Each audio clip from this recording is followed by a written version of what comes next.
بہت عزت احترام.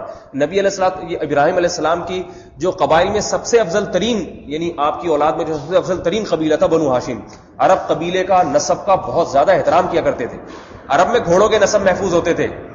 گھوڑا بھی کہتے تھے خاندانی گھوڑا ہونا چاہیے، ایسے نہیں نیچے نسل کا اٹھایا کہیں سے بھی لے آئے. گھوڑوں کے نسب یاد کرتے تھے، یہ گھوڑا کون سے خان کا ہے. اتنا نسب کی حفاظت کرنے والی قوم تھی عرب. زنا سے نفرت کیا کرتے تھے. عرب میں زنا اتنا نہیں تھا جیسے ہمارے یہاں مشہور ہے زمانے جہاں بہت زنا ہوتا تھا، ایسا نہیں ہوتا تھا. زنا کو بہت زیادہ، اگر کوئی زنا کر لیتا تو اس کے قبیلہ ہمیشہ کے لیے ذلیل ہو جاتا، بدنام ہو جاتا. اس میں ایک واقعہ سناتا ہوں. ایک صحابیہ سے زنا ہوا، زمانے جاہلیت میں ہوا تھا، اسلام لانے کے بعد ہوا. تو ان کے جو شوہر تھے انہوں نے رسول اللہ صلی اللہ علیہ وسلم کو آ کے کہا کہ یا رسول اللہ، میں نے اپنی بیوی کو زنا کرتے ہوئے دیکھا ہے. آپ صلی اللہ علیہ وسلم نے فرمایا کہ 4 گواہ لے کر آؤ، وَإِلَّا حَدٌّ فِي ظَهْرِكَ، ورنہ تمہاری پشت پہ حد قذف لگے گی. 4 گواہ اگر نہ لا سکے تو الٹا اونٹ پہ قذف لگتی ہے. تو ان صحابی نے کہا یا رسول اللہ، میں اپنی بیوی کو جب میں نے دیکھا تو میں 4 گواہ کہاں سے تلاش کرتا، میں تو اس عورت کے ساتھ نہیں رہ سکتا جس کو میں نے خود زنا کرتے ہوئے دیکھا ہے. تو قرآن مجید کی آیات نازل ہوئی کہ مرد اگر اپنی بیوی پر تہمت لگائے زنا کی تو لعان کا حکم ہے. لعان میں 4 دفعہ قسم اٹھائی جاتی ہے. مرد قسم اٹھائے کہ میں اگر اپنے دعوے میں جھوٹا ہوں تو مجھ پر اللہ کی لعنت ہو. پھر عورت کہے گی کہ میں اگر اپنے دعوے میں جھوٹی ہوں تو مجھ پر بھی اللہ کی لعنت ہو. اب نبی علیہ السلام کے پاس لعان کا مقدمہ چلا. صحابی نے 4 قسمیں اٹھائی اور کہا کہ میں اگر جھوٹ بول رہا ہوں تو مجھ پر اللہ کا غضب ہو. 4 دفعہ کہا کہ میں نے اس کو زنا کرتے ہوئے دیکھا.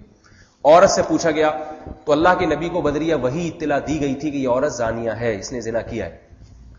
تو وہ عورت، اچھا اگر وہ اقرار نہ کرتی 4 دفعہ تو رجم کیا جاتا اس کو، یعنی 4 قسمیں نہ اٹھاتی تو اس کا زنا ثابت ہوتا، اس کو پتھروں سے مار کے ہلاک کیا جاتا.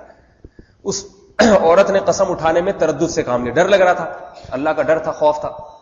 1 دفعہ قسم اٹھائی، دوسری دفعہ اٹھا لی جھوٹی قسم، تیسری دفعہ جھوٹی اٹھا لی، چوتھی دفعہ وہ تردد میں آ گئی.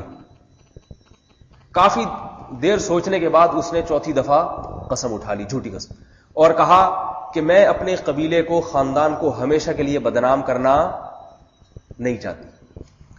یعنی جھوٹی قسم کیوں اٹھائی؟ پتھر کھا لینا ان کے لیے آسان تھا. وہ یہ نہیں کہہ رہی میں پتھر سے مرنا نہیں چاہتی، اگر میں نے قسم نہیں اٹھائی تو پتھروں سے مار کے ہلاک کر دیا جائے گا، یہ نہیں کہہ رہی. ان کا نظریہ تھا پتھر کھا کے مر جانا آسان ہے، لیکن آج اگر میں نے اقرار کر لیا کہ میں نے زنا کیا ہے تو میرا خاندان اور قبیلہ قیامت تک کے لیے ذلیل اور رسوا ہو جائے گا. میں اپنے قبیلے کو اتنی بڑی عار اور شرمندگی دے کے نہیں جا سکتا.